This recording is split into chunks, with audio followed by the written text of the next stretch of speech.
All these experiences, every single one of those experiences made me feel stronger.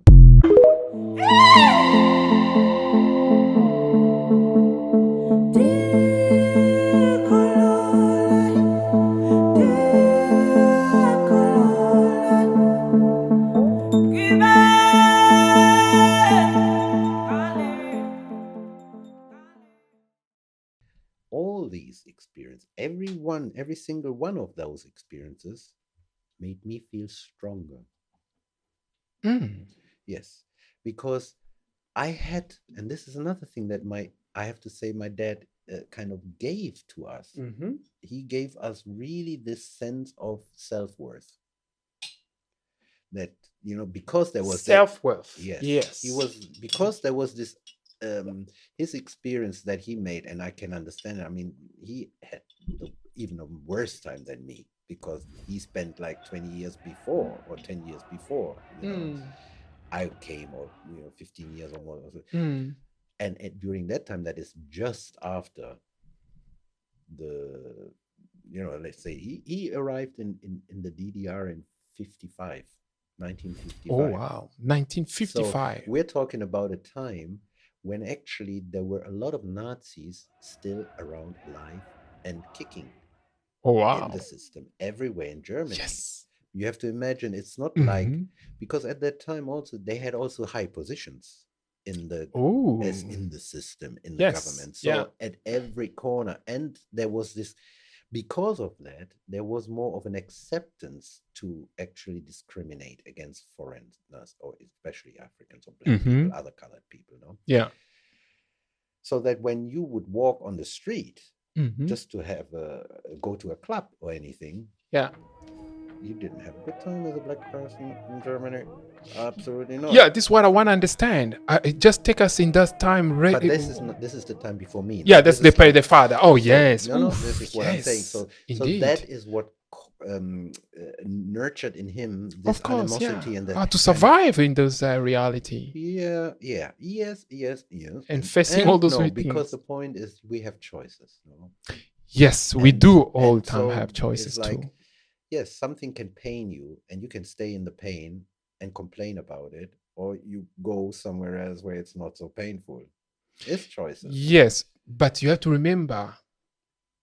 Well, I'm just going the perspective, of course. Maybe. Oh no, I know. After having maybe children. That's one thing. I know. Okay. From the perspective of my dad, it wasn't though that. The first and foremost thing that made him not leave Germany. Was that he felt obliged to follow what his parents told him to do. Why he came to the Germany. Pressure also. So you were there. What are you coming here to do? He came to Germany to study medicine, actually, and then take that knowledge back to Congo. To Congo, yes. And help his people. Yes. So he had this kind of big mission to fulfill, and he failed the moment he arrived, because, hey, there's all these beautiful girls. He's just 20 years old, no? Like, what do you expect of? He's very creative, actually, but he doesn't allow his creativity. He was always admiring Franco, and he was already making music himself, in Congo. So it was like a kid being put in this place, and then you do this. Yeah, and some kids, they manage and they follow what their parents told them, and they feel good about it, but others don't.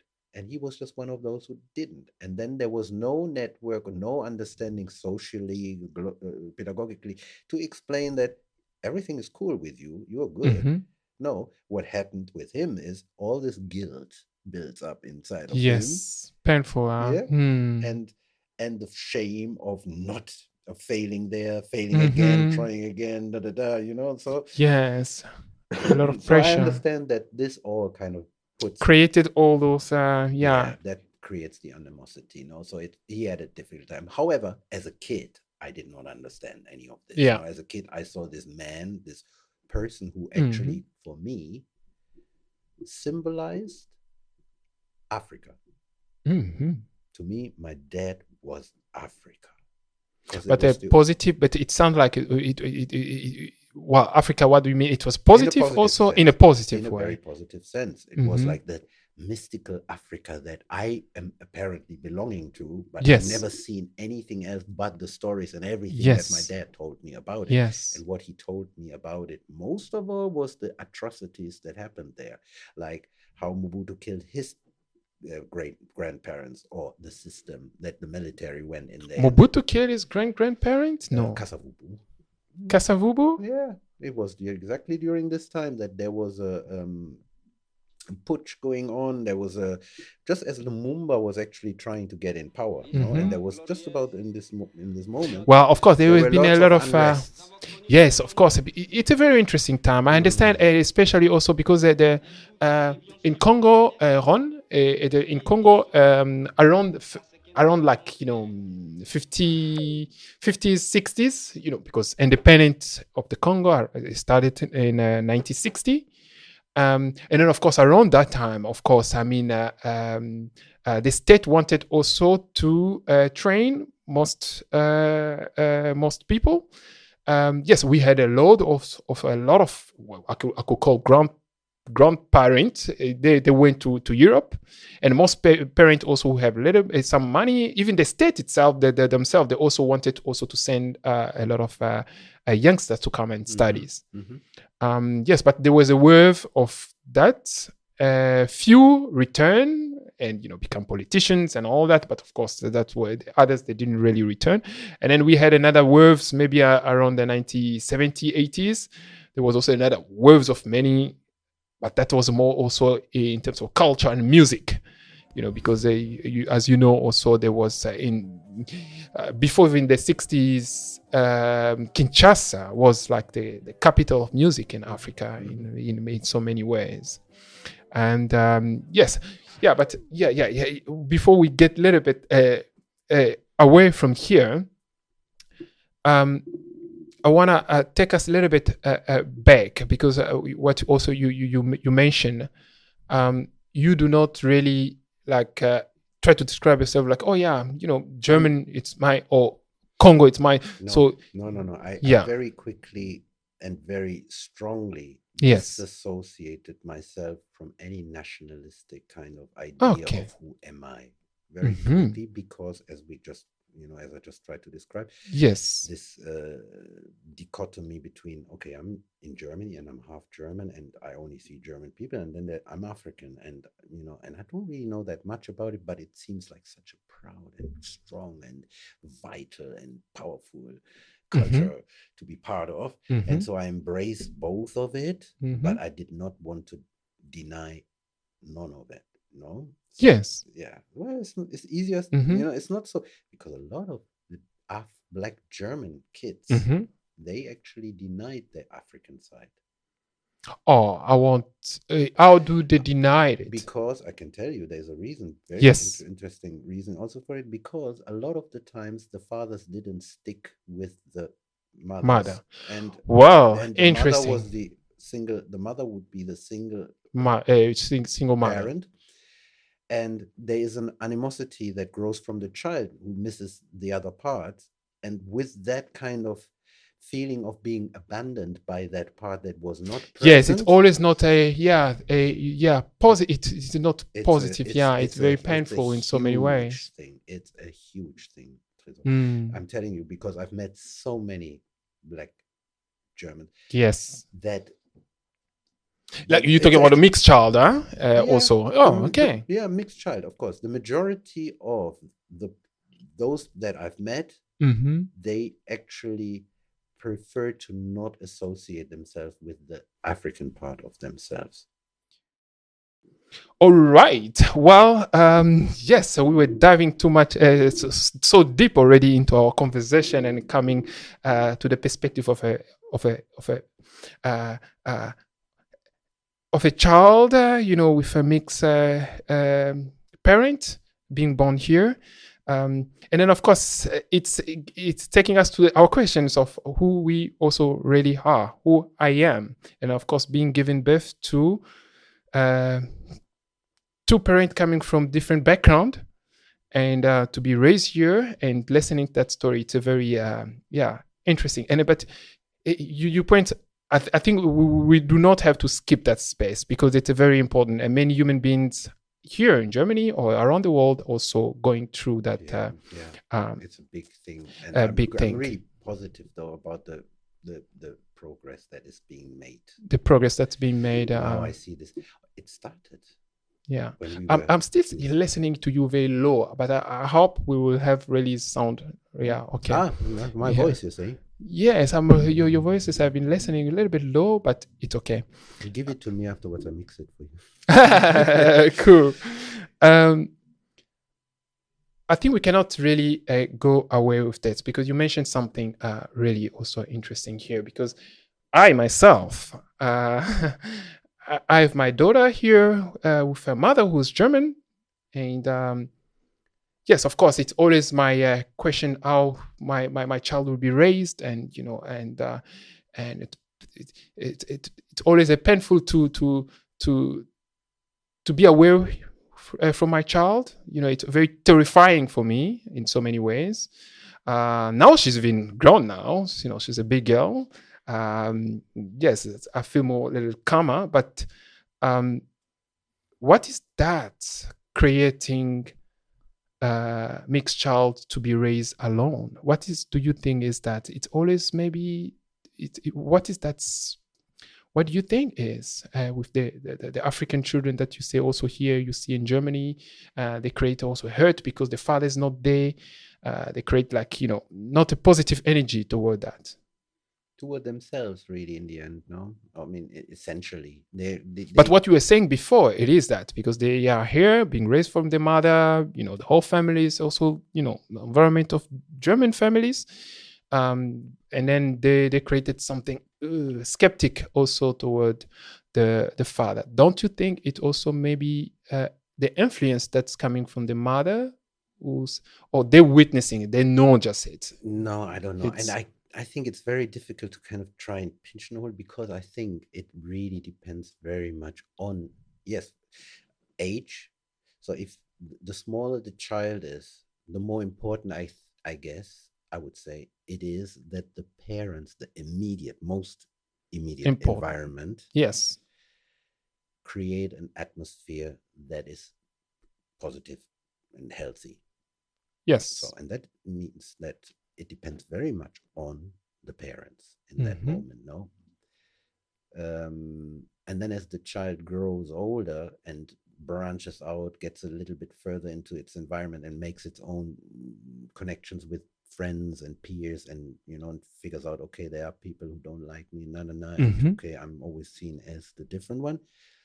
Still, it's important, the most immediate environment. Already, though, it is what the child has been put in the first 4 years of its life, in a way. Yes, because that's the. So who the child spend most of the time with? There will be more of the influence, but what do you mean the influence? It's in terms of like the active association of values. I think they come with that parent that a child spends most of its time with. Subconsciously, however, there is also a connection to the missing or to the non-available. Yes, part. they're non-available. And that is not necessarily a negative thing, but it depends very much on how the narrative goes of those who are present to be able to give answers to a child and to actually talk about it, to open this up and not leave it in the midst of what a child might think about things, or no, engage in conversation, talk about it, and listen. Most of all, listen very, very closely, because and of course there's also that aspect that a parent is not a perfect person. Oh yes, perfect, I mean who so yes, of course, I mean it always so what it's like to put guilt or fault or anywhere like this, that might, and again, also to do this, to actually be putting guilt or blaming whatever, the situations, life situations, is something that we are accustomed to as we've grown up in a society which does it. Yes, I think now you point an interesting place here because this branch is very interesting. We cannot let that branch really go that way. Because what you say, I heard you say, most African mixed child here, they kind of disassociate themselves. Of course, maybe when the father is not present, or the one who's not present. Let's just say father is not present. Yes, so they kind of created a negative also perspective of that. So and then of course there's no place like we have to blame. Okay, because we say also that the next 4 years of a child, it's a very sacred, years, where we raise a child, where the child will be influenced about the environment that we provide that child. So here, so can we also consider like an environment, the community, the place a child's being raised, it also influence all those anxiety. Absolutely. Everything influences it. Everything influences the way. And I think also, taking my own life, your own personal experience, I can say that, without going into too much of a detail about it, but despite all the negative, in inverted commas, experiences that I might have made growing up in Germany as a black kid, without my dad really being around, or when he was around, he showed himself to be quite a fuck up in the sense of, well, okay, you didn't, it's like, you don't do that. You don't, we're in Germany and you are just hurting my mother here. No, and again and again and again. And no, it's not good. No, and you are not providing, and and so forth and so forth. So it's things I can see and observe. There's nobody that needs to tell me this, and I made my own. Yes. So my mother also was so good that in her lamenting about her own situation, she would never put that on us to not be able, or to make my dad look bad to us. No, it was just like, of course, she was fretting about her situation, but there's a big difference. Most parents would not be like this in the 70s, at least. Now again, as I say, it changed because the psychology of the community has changed, because we've become a bit more intelligent about it. Yeah. If you imagine just that when my mother married my dad, she wasn't even allowed to go to work unless my dad allowed it to her. Wow, here in Germany. Here in Germany in the 70s, wow, a woman was not allowed to go to work unless the husband let her. So imagine how backwards we were just a few years ago. Yeah, and imagine where we are now. Just to interrupt, in 70s, in that time, your father could vote? My father will be able to even have legal, like... I don't think he could vote, I'm not sure. I don't remember really. Yeah. But I think he was, because he had a Congolese... Look, I had a Congolese passport when I was born. Yeah. Until I was 13. Although you were born here. Although I was born here. And not only this, imagine that. I mean, to my parents, that was like... Yes. Where are we? I had to get a malaria vaccination because the lawyers say, oh, wait a minute, he's African, you born here because your father is from Africa, you need to be taking a vaccine for malaria. Yeah. Wow, interesting. I mean, just think about this in terms of the system and the way yes, this is what always also, it's very I'm interesting. saying this only in terms of, okay, now think about 30 years on, 40 years on, 50 years on. Where we are now is a different situation. Yeah, but there's still a little similarity. Because I remember also I was in Congo, I had malaria, and of course, and then I come back here in Germany. Wow, very quick. I received letters already. I need to go to the tropical hospital. I need to do this and the vaccine. I need to do. Wait a minute. It was it's very only malaria. Yes. So, the perspective of seeing only Africa, it's like, a space of all the diseases, isn't it? Also, that approach that we think it's being done. I don't know. I wouldn't say that. But just to come back to this kind of idea of, okay, so what is the influence, and how are children come to this? How do Black German children come to this kind of looking at their own parent as someone or as a negative thing? No? Yes, I want to clarify that. Yeah. So I think it really matters on the parents, first of all, how they deal with it themselves, how they take care of the children, and then it can go one way or another. Because I do know some Black Germans, who have grown up quite confidently and actually strong within themselves. Yes, I know also few, and I was very It's just what I'm saying is my experience was the majority of them, they disassociated themselves, and they did not want to really have much to do with being African. And that is very complex and a lot of things, because also, of course, you have to understand that when you grow up as a Black kid in a country where you're not accepted, it's a nature of human being to belong to somewhere. Yes. And if the only place where you can belong to somewhere is in a place where everybody is different, then you try to belong to that which is different, because that is the only thing you have available to you. Yes. And so that if that means cutting off another part of you, a lot of people, they cut it. Now I understand. It's natural. And it's to get also, nobody wants to suffer. Nobody wants to live with the pain. So, But now by you saying now that it's a nature instinct to be part of a community. Yes.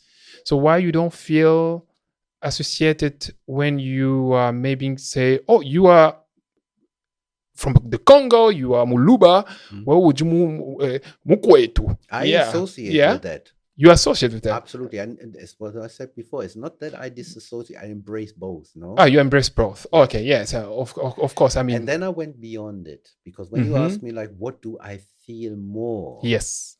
And it's none of them.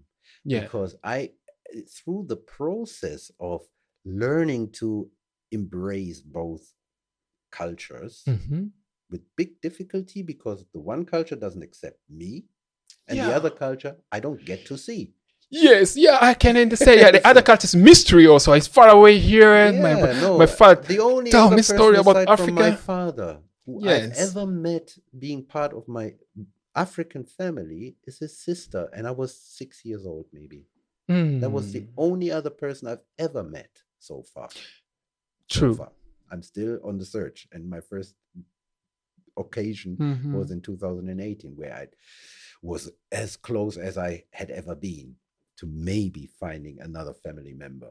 No, anyhow, what happened to me is that when I looking for who am I, looking for my identity, and embracing this, and nationalities, cultures, behaviors, whatever, I, as a teenager,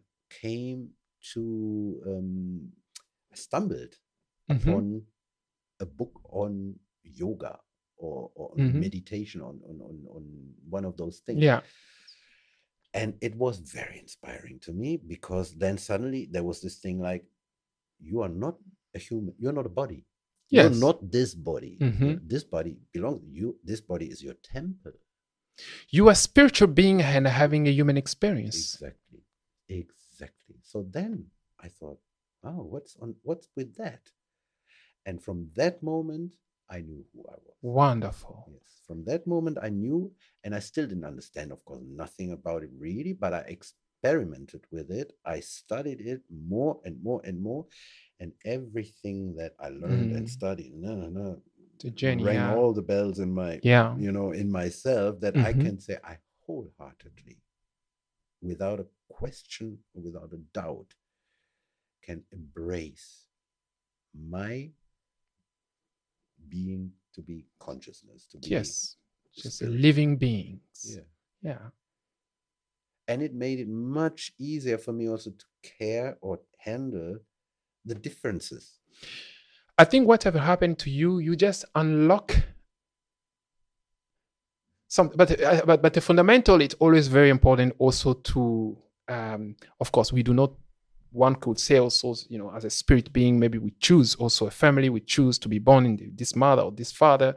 But yeah, in our perspective reality, of course, we have been given this, as a family or a mother, and, born in Africa, born here in Germany.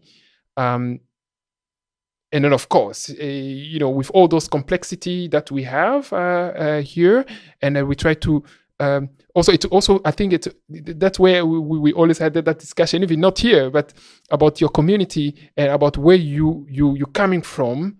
I think it's very important so to have that awareness, to first to accept where you have been coming from, and then you can transcend behind that, like where you were born, with your family, the culture that also connected that, the food, the family, the love. That's also, I think, it's difficult when we're going also for the children who are born here, because they never tested Africa, or they never tested maybe, who's born. Some of them did, and they couldn't wait to get out of it and come back. Well, it's depend about what actually, experience also, which program approach. About it actually as well. That there's this woman. What program? It's like a documentary that this woman she did, and she went through this, like, German mother, African father, I think from Nigeria, and she didn't know him. And then when she was 30 or something, she found out where he is, and she confronted him, met him, went to his family, and they all met, and and all these mixed feelings that this person went through is documented in that way. It's super interesting. I can totally understand it, but my journey was a different one. Yes, your journey was very different, because you spend most of your time here, right? Not only because of that, but also, I guess, because I did not start. I think this person started with this, what I was saying earlier on, this negating part of that part, because of the missing her father. So subconsciously she was like, I don't, I'm not, I don't have anything to do with African. As more, the better, the whiter I can put myself, make myself, the it's better. More better. Yeah, I think it's, of course, it's isn't it the things of like meeting your hero. Maybe something to mystery, of course, this. Okay, what is it? And meet your hero, now you're like a little disappointed, like, and the big difference, of course, for me is that I knew my father, and I knew this also early on. Yes, that is a big difference, because all the Black German kids that I met, most of them didn't. They didn't know their father. Yes, they didn't. So even in the correspondence between me and those kids, it became immediately clear to me that, wow, I have an advantage over them. They really don't have that, so they have not even that. I haven't seen Africa. I haven't seen any of my other family. At least I know my dad, and my dad was so Africa to me that I thought, like, I know everything about Africa. But that's also interesting. Although he come also here a bit younger, but of course, I mean, it was it already it was already a good guide and a good connection to also have here. It was an important connection. Yeah, important connection. It was for good or bad. No, it was important to important have connection both parents to relate to and to confront.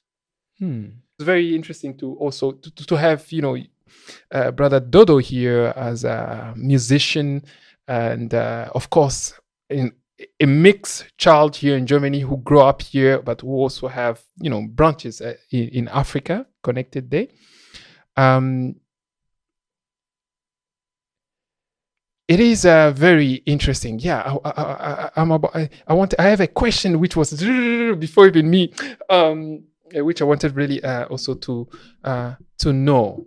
Well, we need to understand also this what we just have here as a conversation with my brother Dodo. Yes, we're talking about 70s, later 60s, 70s, 80s.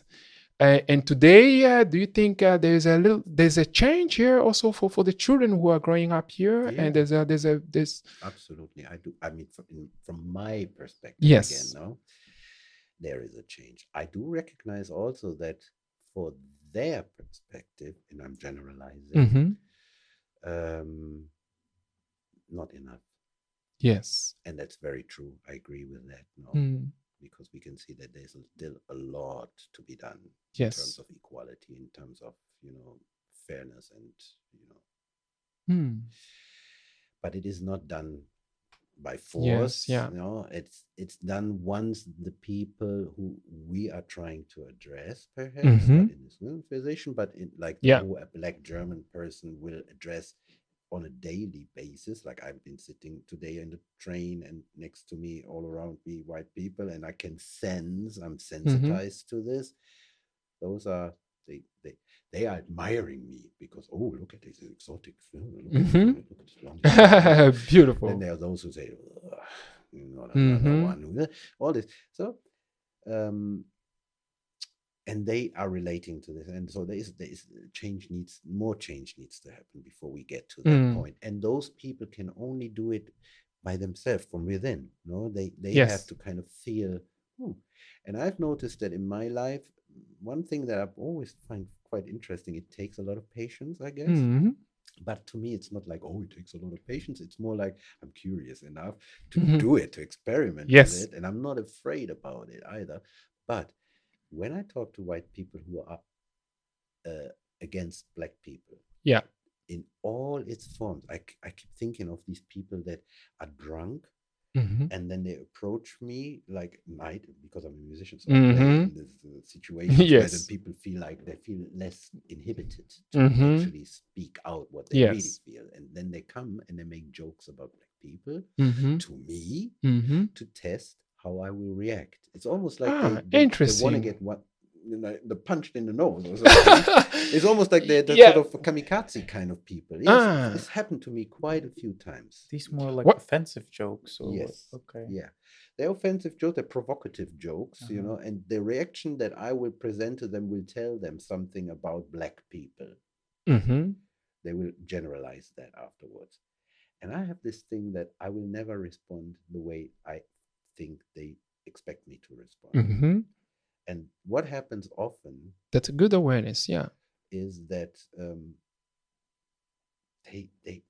there is a switch throughout the conversation. I engage with them in conversation, and I spend time, and it's like, you had Batila on the show, and yes, Batila, and I've had experience with him sitting next to me where this happened to us after the concert, and he was like, you do it, He's like, by the way, brother Dodo, he's also into the Batila's bus, also the dream bus, the dream bus. You finished that, So it's just very interesting and beautiful to see how people just get a little drop of awareness, by interacting, and for me to see how inside of them, it's not something that I do or I teach or anything that I do consciously. It's just that I don't like to.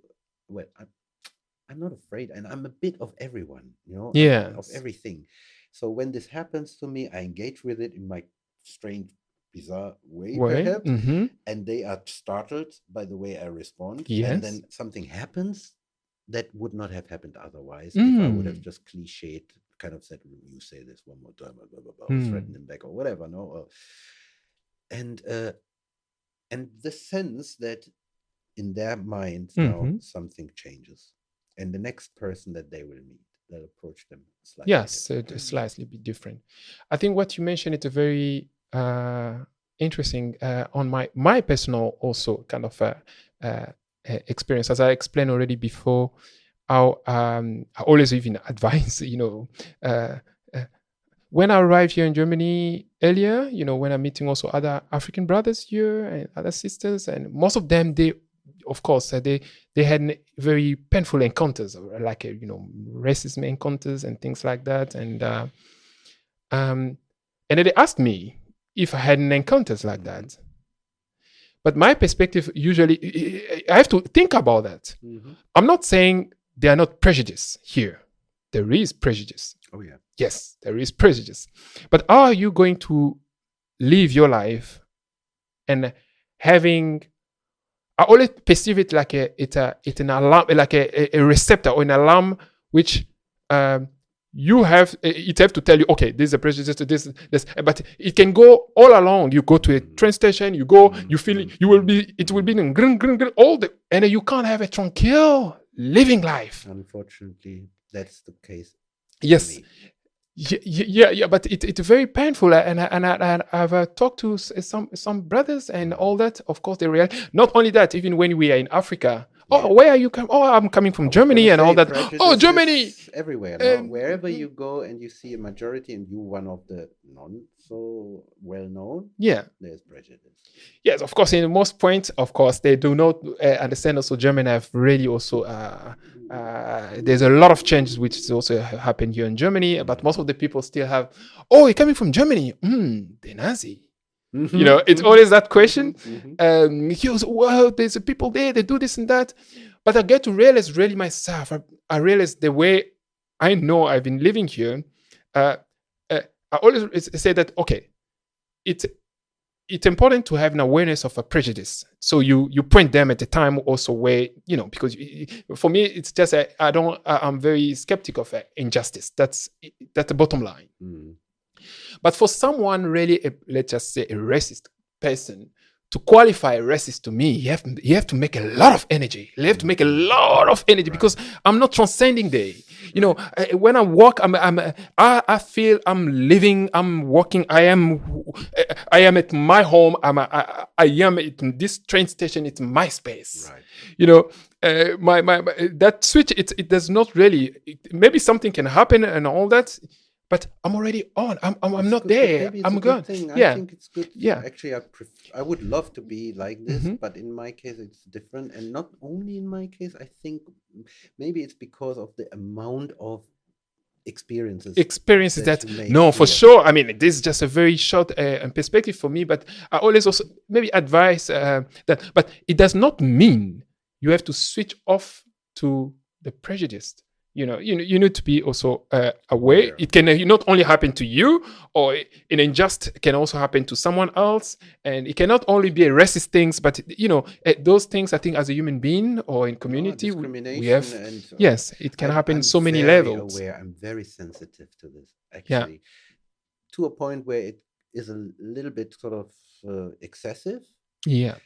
I've just made it myself to be this way, and I'm not looking away from these things now. Whether it's like in the train and I see how guys check women and how they treat women in society, even the thing that doesn't really concern me, has never really concerned me, like gender identity. That when a person says, "I'm not a he, I'm a they," I don't want to settle down for it.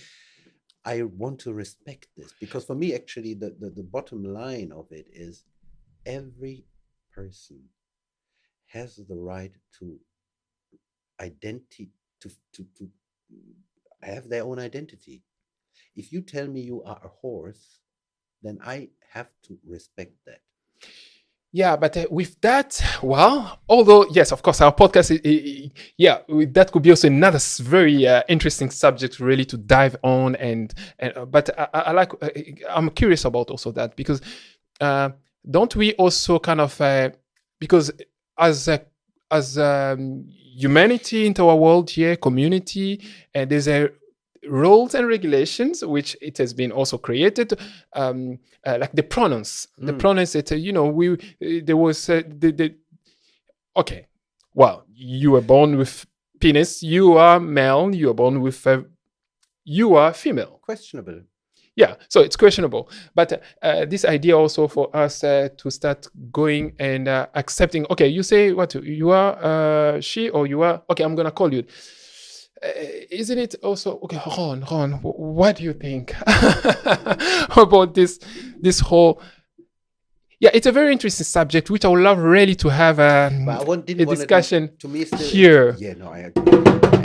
I was going to say I don't want to narrow it to this. It was just an example of discrimination. Yeah, and discrimination. The more important point for me in terms of what we have been talking about is actually the fact that it's not for me to impose an identity on anyone by negating who they like to be or how they see themselves. Yes. Mm. So, and that what it does is that is causing discrimination. If I deny someone their right to be who they are, or I restrict their ability to express themselves of who they are, well, people can also express themselves. I don't think the most big issue in terms of they or she and all those genders, no, but it is to making others accountable. You must call me this. You must call me that. But so I didn't want to go get, there. No, yeah. what I wanted, it was just an example. Maybe we can forget about it. but for yes, me, the point is more. Sorry, it is no. Just to say, I want to mention something very important here because we opened this subject. It is very interesting subject, and we will really love to have another podcast here. But can I just finish my? Yes, sentence? you're gonna finish your sentence. Yes, next time. But yeah, go for it. But you can finish your sentence. Yeah. No. No. Go for it. Go for it. No, it's just because I wanted to make clear that a woman cannot express herself the way she might like to express herself. A black person or a foreigner might not be able to express themselves the way they want to express themselves because of discrimination and because another person will tell them who they are or who they are not. Yes. Yeah. Yes, I hear that. Yeah. Of course, that goes even behind gender, right? It's just as a human beings, right? Yes. Okay. That's what I was trying to say. Good. That was just an example. Yes. But it applies to black foreigners.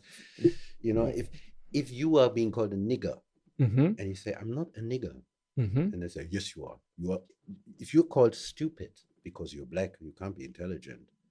If you are called, you don't go to work, you shut up. What are you doing with this short dress here on the train? That means you want sex, right? You want me now to. And the woman says, no, that's not. It's discrimination. If this person is not allowed to express themselves, look, to me, I believe, and it's not possible in this country, in this society, everybody can walk around and do what they want to do. And it's for me to choose. If I don't want to see it, I can look away. If I don't want to be in that vicinity, I can walk somewhere else. I cannot tell this person, don't do this, because this person has a right to do whatever they do in this place as much as I have. If I want to get undressed now, why should I not? If I want to wear scarce clothes, well, we need also to respect that's where I think also culture and family, community, it's also important. No, although we do not try to connect. Subject to raise another time. Yes. I think that can go a little bit wild. Well, wonderful. Yes. Well, Brother Dodo, but before we kind of also conclude this, we are, interesting. Yeah. The time that we took with you here. Yes. I mean, what kind of music you also make? I mean, what kind of, because you're a musician, we didn't talk much about also, but what music do you, because of course, I think percussion, right? That's kind of what drives you most of the on your performance, no, or it's I wouldn't say so. Yeah, it's actually the music, the song. It's the whole thing. For you, percussion is just a little element of it, and so I got that job. Percussion, song, yeah. No, it's not. It's actually the whole music that fascinates me, and that is part of it. And in terms of genre, yes. I will not reduce myself to anything because I have actually played so many different genres. The only thing that I stopped short, and that's again also because the system is such, is classical music, because you usually need to have it. You need to read notes, and I don't read notes, no.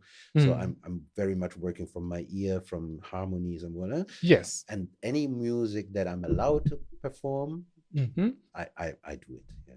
I don't look at genres in that sense, just as much as I don't look at borders. Just because there's a line and they say, look, you cross here and then you're in a different country. I don't care. Yeah.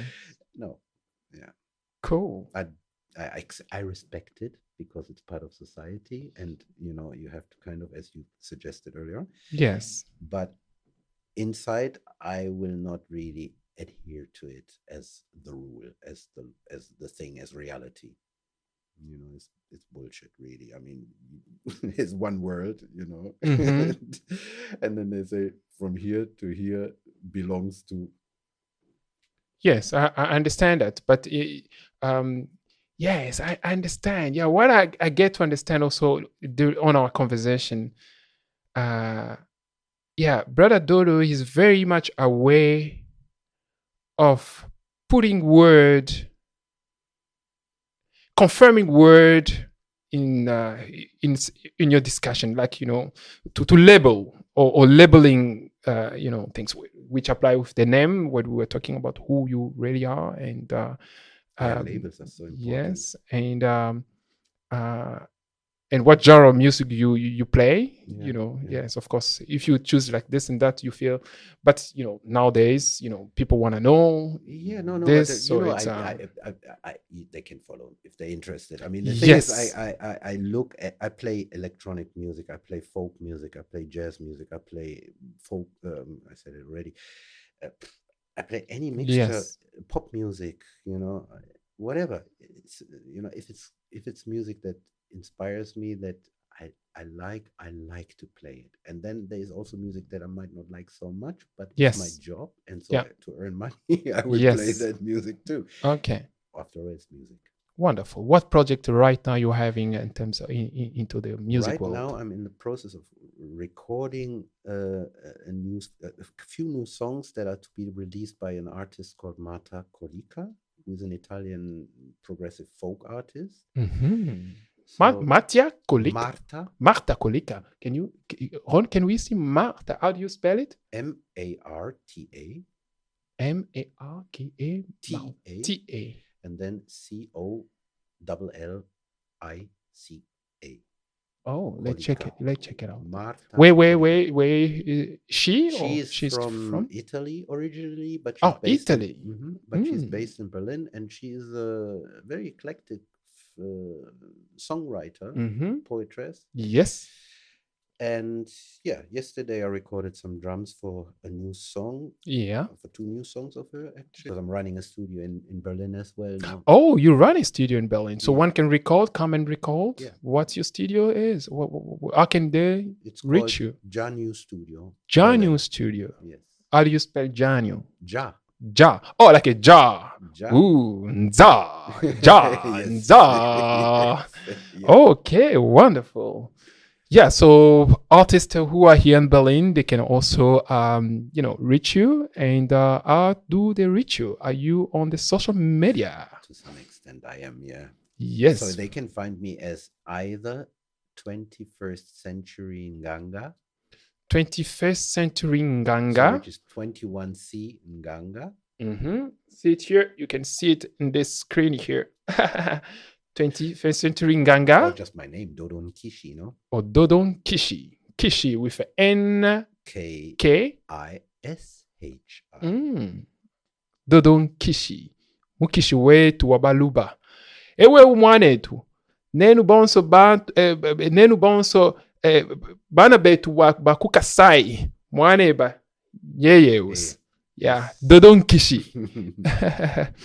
Wonderful, wonderful to have you here. But I still have one more question. Go ahead.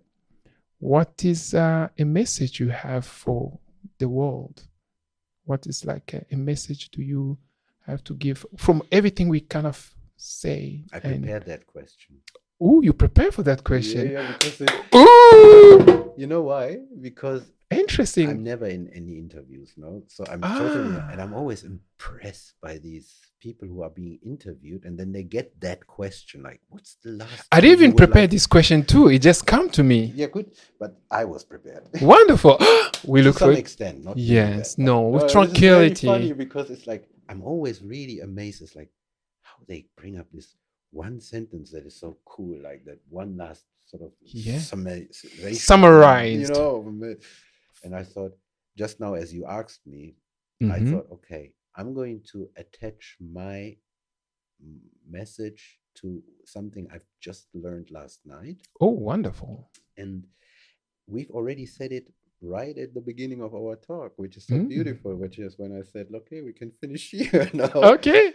And that is that actually the most important thing I think in life, no matter who you are, where you come from, how you identify yourself, is presence. is now, and it's the awareness of being now. Mm-hmm. And that's a practice, a daily practice. I'm practicing it every day now. Mm. And it's so interesting. It's so beautiful when you just go into the now state. First of all, you don't think, because you cannot think and be in the now at the same time. It's impossible. And with that, all identities, all filters, all kind of attachments dissolve. And you become the real you. Yes, sir. Thank Wonderful. you. Yeah. Great. Oh, my brother Ron. Oh, Ron, I didn't hear you much today. Silence is also good. Prefer to listen. Honestly. Yes, wonderful. Yes, of course. Yes, we were more in Congo, I think, or in Africa, or I don't know. But thank you so much for listening. And that's Virtue, our second podcast we brought to you here with our brother Dodo NKishi. Thank you for having me. Wonderful. Again. Thank you for being here. Yes, it was very... It was a great pleasure. Great pleasure. We hope the mother, of course, our love go to your mother. Do you want to try? Oh, no? Try her again? Yes, yeah, let's try. She should be cool. home, because this is, first of all, the Yes. time. Okay. Yes. Okay. Zach. So you managed to remember it. Mm-hmm. Ooh, like the 80s. Wow. I still have to check my phone. It's crazy. Mama, pick up.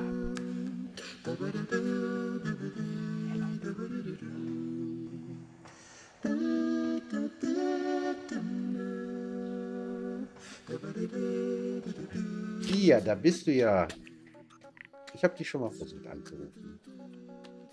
Dodo hier. Ja. Du solltest mal sehen, mit was für einem Telefon ich dich gerade anrufe. Ich sitze hier gerade mit Trésor und Cameron mitten im Interview und rufe dich mit einem Telefon an. Das sieht genauso aus wie das, was wir damals gehabt haben, wo ich die Feuerwehr angerufen habe. Mit ja. Genau, ich habe eben angerufen und habe versucht, auf dein Mobil anzurufen und bei dir zu Hause. Aber ach so, deswegen bist du nicht dran gegangen. Yeah. Alles klar. Nee, das ist gut. Ich wollte nur mal kurz jetzt, wir haben uns jetzt noch mal kurz unterhalten und die haben mich daran erinnert, dass es vielleicht eine gute Idee wäre, noch mal zu gucken, ob bei dir alles gut ist. Ob bei dir alles okay ist, wollte ich mal kurz wissen. Ja, ich auch. Ich muss jetzt auch wieder aufhören. Ich bin ja noch mitten im Interview. Ciao. Ciao. Mama. Yeah! With the dog. There you go. Well, mother wanted just, okay, after we've done here, yes, I'm going to pick up now the call. One thing also wanted to mention really also for our audiences and all that. That's Virtue here. It's a space for conversations and to exchange, to learn from one another. Yes, of course, those who you may feel through our conversation, you may feel a little bit hurt here, a little there. But I think the world right now, there's a global conversation that's happening. Yes, so if you feel a little bit not okay here, please, forgive us, however, but suspend a little bit of your disbelief for a moment when you're listening to us. Just be curious and see what we can exchange here. And you are welcome also maybe to also advise, give us some comment and what you also think. Yes, so here it is a space of human being having conversation without of to be retreat of this or that. So anyone who felt a little bit of in all our upcoming podcast, I think it will always gonna get hot here. Yes, so this was very good to have a brother Dodo NKishi to discuss a little bit about who I am, the identity of human beings here when we've been show up here, and of course, especially also him being also a mixed child, Black African, living also here, grow up here, born here.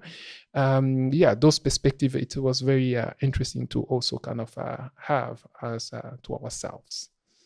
So yes, thank you, brother. And yes, we hope to see you again here in future. Why not? It would be great. Yes. So cool. Beautiful. Yes. Yes, brother. Well, you can't leave us just like that, right? Ron, isn't it? Yes, we have to listen to you play. Ooh, that would be cool. Well, we have what? Okay, he's gonna choose himself. Yeah, maybe give us a little taste before we close. And yes, thank you guys for listening. That's Vetu. You like the content we make? Feel free to follow us on YouTube, Instagram, Spotify. Yes, we're sharing a lot of our content in there. So thank you for listening, and we look forward to be with you again soon. Brother Dodo.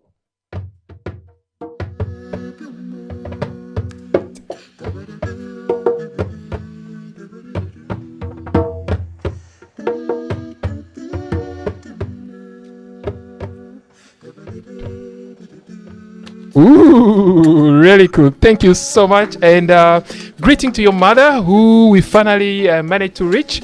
Yes, thank you so much. And see you next time. Ron, we see them next time. Thank you, Ron, for being there. And much love.